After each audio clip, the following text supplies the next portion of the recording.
Today we're going to demystify the art of improvisation with 5 beginner-friendly pentatonic licks. These easy-to-master licks will not only boost your confidence, but they'll also spark your creativity. For this lesson, we're going to use your minor pentatonic scale. It's your first shape, and if you don't know it, I'll go through it real quick. It goes 3-6 on the E string, 3-5 on the A, 3-5 on the D, 3-5 on the G, 3-5 on the B, sorry, 3-6 on the B, 3-6 on the E. And you should practice that a couple of times if you don't know it already. Just go up and down it a few times.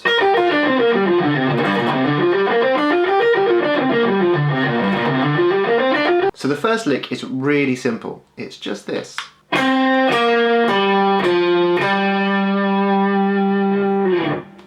That's it. Now I know that's probably incredibly easy for most of you out there, but there's a really important lesson and a reason why I made it so simple. So stay with me and I will reveal all very shortly. To start off, let's play it a few times with a backing track just so you can get used to it, and then I'm going to show you why it's so incredible for improvisation. Let's go. 2, 3, 4, and...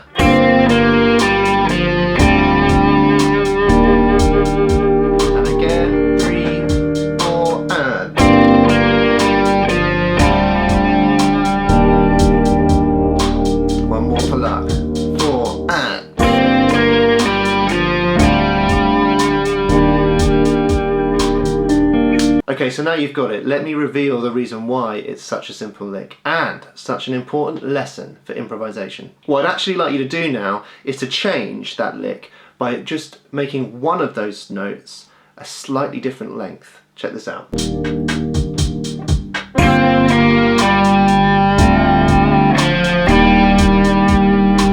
So new lick. Let's do another one. Change a different one.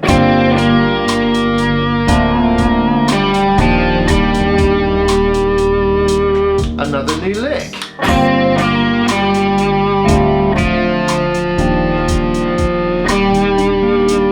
Okay, I cheated, I did 2 notes that time. But you get my point. Now let's try playing it at a slower speed. 1, 2, 3, 4, and...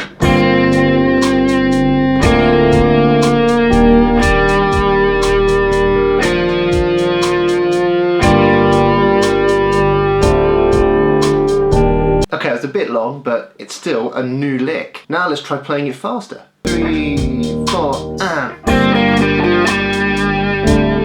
that sounds pretty cool. Go again. 2, 3, 4, and... Wicked. 2, 3, 4, and... New lick! So there you have it, another new lick for you. All from that one example. You've now got many more. Just from changing one parameter, you've made one note longer, or you've made one note shorter, you've sped it up, or you've slowed it down. And this is what I'm trying to teach you.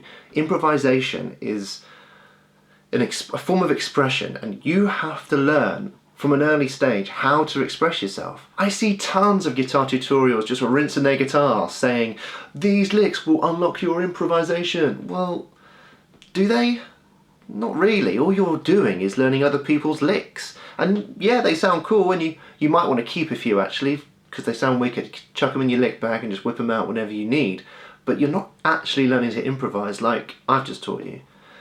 And if you keep doing it that way, you're never going to unlock the creative voice that's inside you. So it's really important you learn how to improvise by making things your own, just like you've done with me. Alright, let's do lick number 2. It's really simple. It goes 3 on the high E, 6 on the high E, back to 3, 6 on the B, and then back to 3 on the E again. If you play it smoothly, it sounds like this. Let's try it with the backing track. 2, 3, 4, and...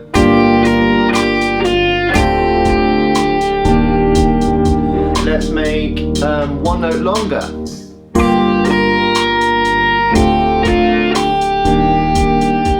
New lick. Let's do it a little bit faster. New lick. Let's make it slower.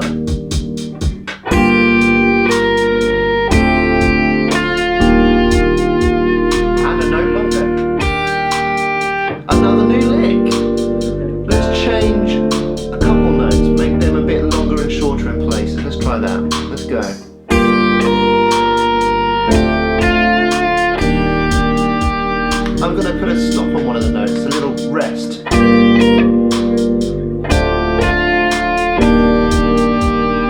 New lick.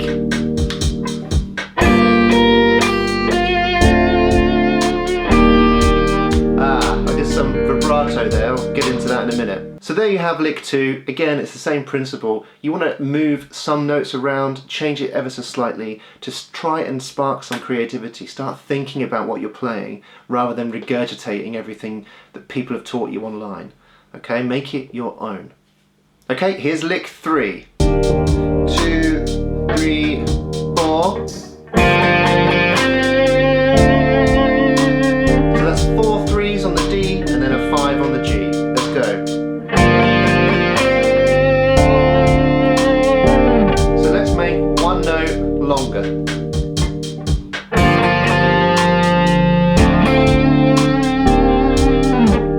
Let's take a couple notes away. How about that? New lick. How about faster? How about repeating it, looping the lick? That's pretty cool. Just check this out.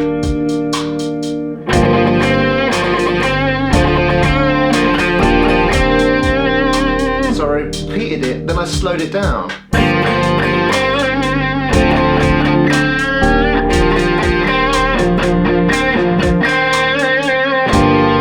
I'm getting away with it.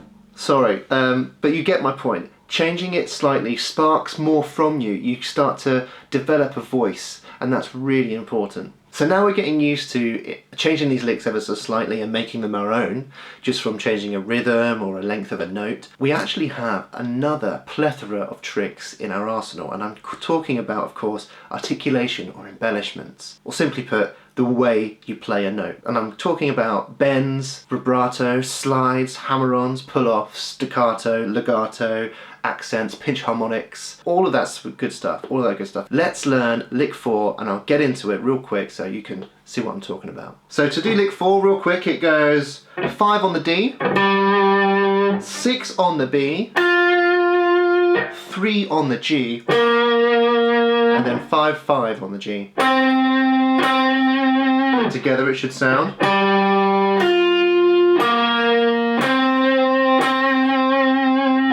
Alright, with the backing track, and now I'm going to introduce some embellishments and articulation to the playing. And all of a sudden, you're going to get new lick after new lick after new lick. And that's the point. Let's go. Let's do it normally first, then I'll get into the expression.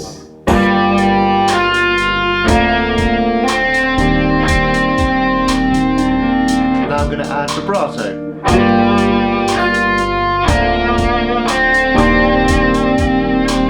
I also changed the length of a note. How about some slides?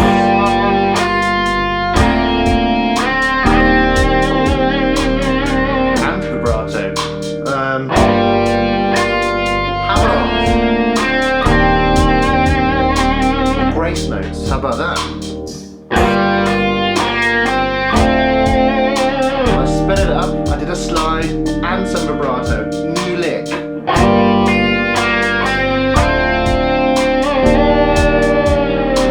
Now I did a bend, another new lick.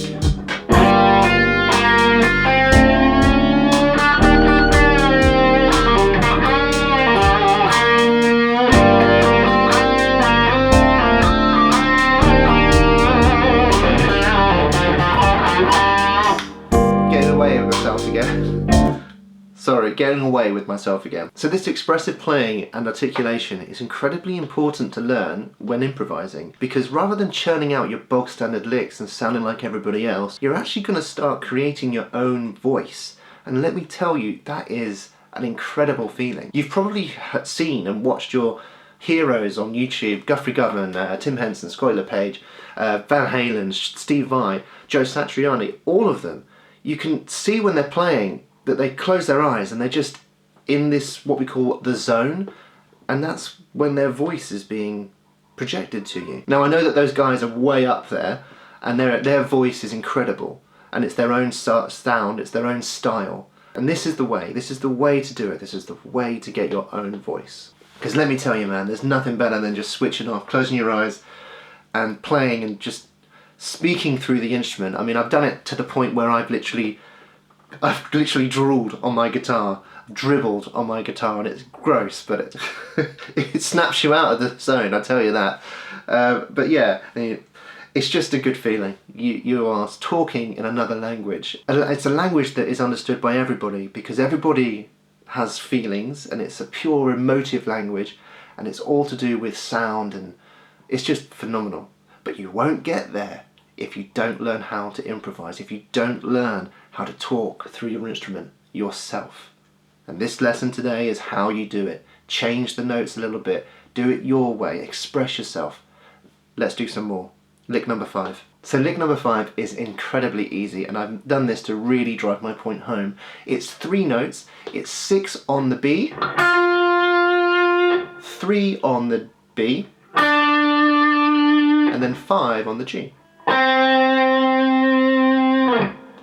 That's it. Just like before, let's run it through with the backing track a couple times, and then let's start changing it up a little bit. Here we go. 3, 4, and...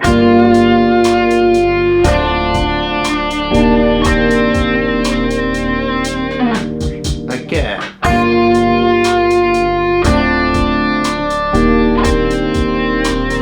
Alright, I'm going to make a note longer.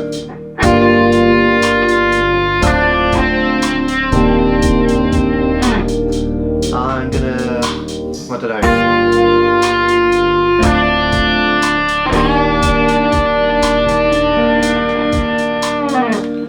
New lick. New lick, new lick, new lick. How many can you get out of that? That's the challenge for you today. Now, to take these 5 licks to the infinite improvisation possibility, all you have to do is add one more note. One more note from anywhere in that pentatonic scale. And suddenly, your options are limitless. Let's do, I like lick number 5. I'm going to add 1 or 2 notes in. Maybe at the beginning, maybe at the end of the lick, but lick 5 will be in there somewhere. Okay, check this out. Okay, here we go, lick 5.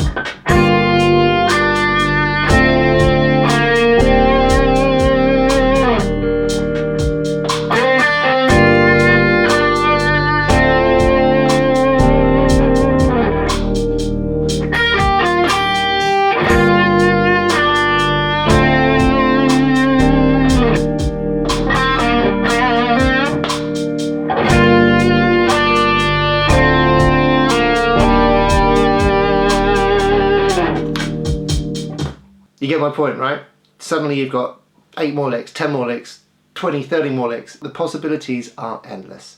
But if this is too hard for you, if you're thinking, I don't know what notes to play, firstly, don't worry, because if you're sticking to the pentatonic scale, it's going to sound sweet. Doesn't matter what order you put it in, okay? And eventually you will start feeling the pulse and the sound of the music, and you'll be able to place, you'll naturally start placing it in the right way anyway. But like, I have a little tip and trick for you to help you develop into that.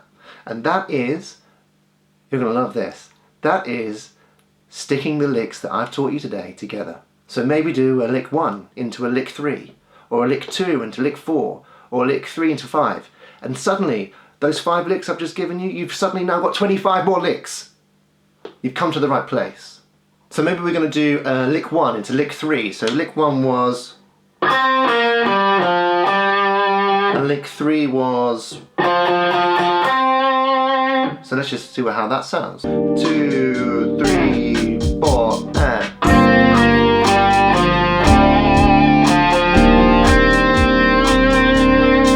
new lick.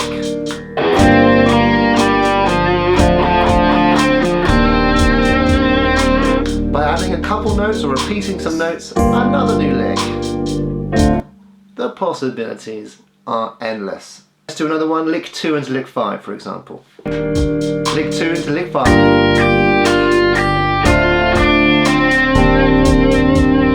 And I'm going to change, I'm going to speed it up.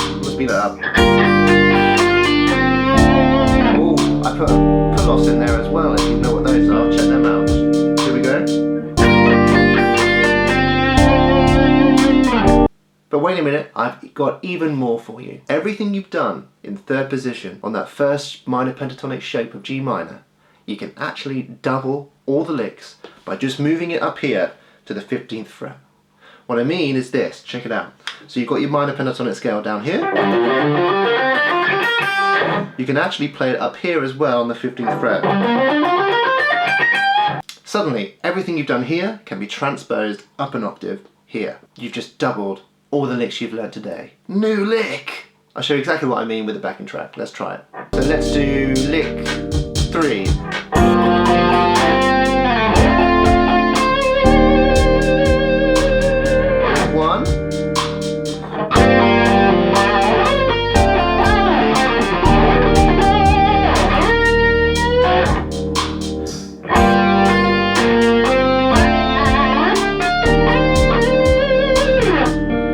So now go forth and improvise like a champion, and help me out by using the G minor backing track that's on my channel.